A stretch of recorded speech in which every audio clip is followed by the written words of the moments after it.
नमस्कार, एवीएन पर आपका स्वागत है। आदमपुर उपचुनाव को लेकर सरगर्मियां लगातार तेज होती जा रही हैं और इसी बीच बीजेपी के तमाम बड़े नेता हिसार लगातार आ रहे हैं। ऐसे में हरियाणा बीजेपी के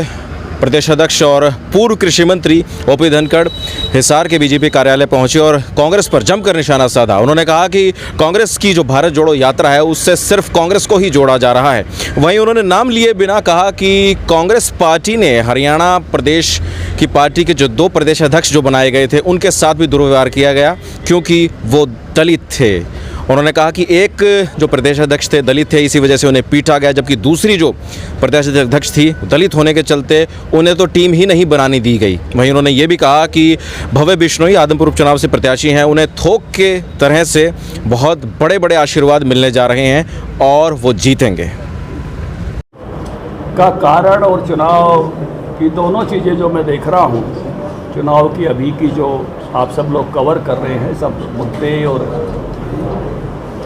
उसमें से कांग्रेस पार्टी का 2 स्तर पर,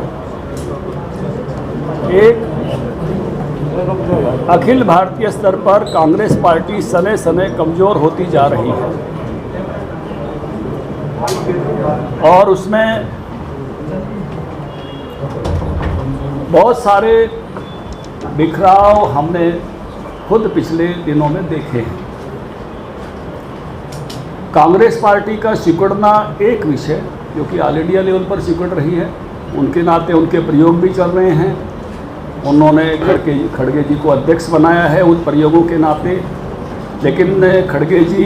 परिवार की खड़ाओं से बाहर अपने आप को साबित करें, यही सबसे बड़ी चुनौती उनके लिए होगी कि वो हैं। दूसरा, हरियाणा में भी काफ़ी दिनों से कांग्रेस पार्टी में ऐसी ही एक वर्चस्व जैसी लड़ाई हम सब ने देखी है और कांग्रेस पार्टी ने अपने 2 दलित अध्यक्षों को काम नहीं करने दिया। एक दलित अध्यक्ष के साथ तो मारपीट तक हुई, उनको दूसरी पार्टी में जाने पर मजबूर हुए और दूसरी दलित अध्यक्ष अपनी टीम ही नहीं बनाने दी उनको और वो ऐसे ही उतर गए। जहां एक समय हम कांग्रेस पार्टी की इस बात के लिए प्रशंसा किया करते थे कि कई बड़े दिग्गज नेताओं को संभाल कर चलने का सामर्थ्य हरियाणा कांग्रेस पार्टी रखती है, वही इस बार राज्यसभा के चुनाव में यहाँ के एक व्यक्ति को जयपुर भेजना पड़ा, जबकि यहाँ भी एक राज्यसभा की सीट थी। इसका मतलब ये हुआ कि कांग्रेस पार्टी की संभालने की क्षमता है, या किसी एक व्यक्ति के आसपास कांग्रेस पार्टी का जो संकेंद्रण हो रहा था उसी में से बहुत सारे लोगों ने महसूस किया कि अब कांग्रेस पार्टी ऐसी नहीं रही है और दूर दूर तक संभावना भी नहीं रही हैं, और उसी के कारण से कुलदीप जी ने निर्णय लिया कि वो भारतीय जनता पार्टी के साथ आएँ। बहुत मैं कहूँगा कि वो इस तरीके से आए कि इस्तीफा देकर आए और इसलिए ये चुनाव हो रहा है।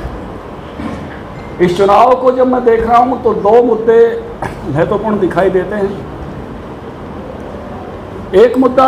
विकास का है और उसकी खूब चर्चा भी हो रही है। जहाँ कुछ काम नेचुरली हो रहे हैं, लेकिन जिस विकास की को गति और मिलनी चाहिए,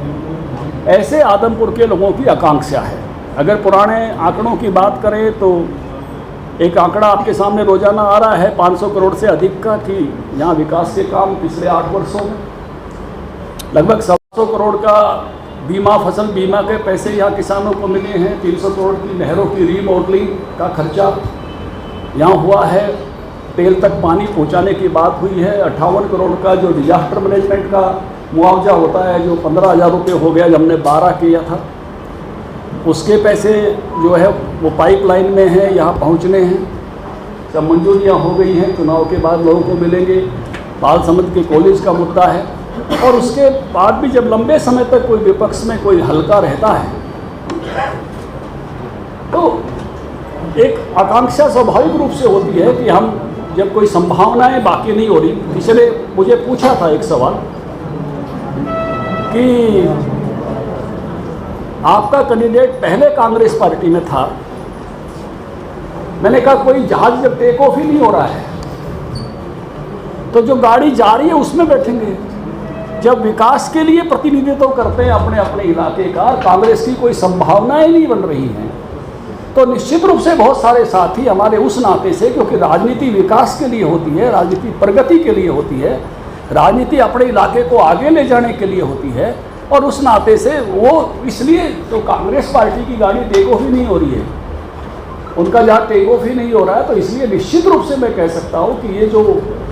बदलाव है ये लोगों की आकांक्षाओं के अनुरूप बदलाव है कि विकास हो, क्योंकि राजनीति शब्द का ही अर्थ है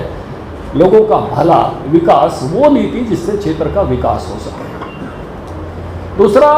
एक मुद्दा और भी है, वो है आदमपुर का एक अपनी पहचान बनी है बहुत वर्षों से,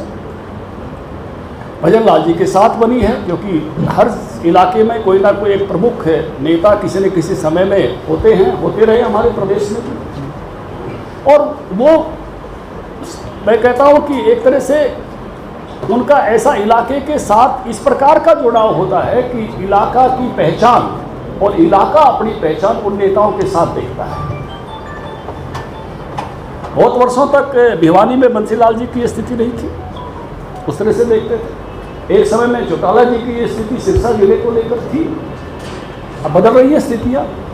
आदमपुर की स्थिति भी यही कि भजन लाल जी के साथ एक पहचान पूरे हरियाणा में कई दशकों से, जब से मैं तो विद्यार्थी था, विद्यार्थी परिषद में, तब से देख रहा हूँ, तो वो पहचान भी एक अपने आप में भजन लाल जी के साथ आज भी इस इलाके के लोग अपने आप को जो है वो जोड़ते हैं, उनके साथ अपनी पहचान जो है वो जोड़ के रखते हैं। तो जहाँ विकास है हरियाणा सरकार के कामों का, मोदी जी की नीतियों का, और उसके साथ साथ जो एक पहचान है इस इलाके की वर्षों से जो खड़ी हुई है, जिस पर लोग अभी भी गर्व और गौरव करते हैं, ये इन मुद्दों के साथ विकास प्लस पहचान जो है वो गौरव जो इलाका अपना मानता है, इस बात से जुड़ते हुए ये दो मुद्दों के साथ पूरा का पूरा चुनाव हो रहा है। क्या था कि भारत जोड़ो यात्रा वास्तव में कांग्रेस को जोड़कर रखी है, कांग्रेस के बिखराव के बीच कांग्रेस के ही नेतृत्व में मौजूद हैं, उनके निर्णयों में मौजूद हैं। ये जो हमने राजस्थान का सारा देखा या हरियाणा में जो हम बिखराव देखा, ये दो दलित नेताओं के साथ जो व्यवहार होते हुए देखा, बाकी लोग जो निर्णय कर रहे हैं और आगे भी बहुत लोग निर्णय की प्रक्रिया में हैं कि कांग्रेस से कैसे हम दूर जाएं,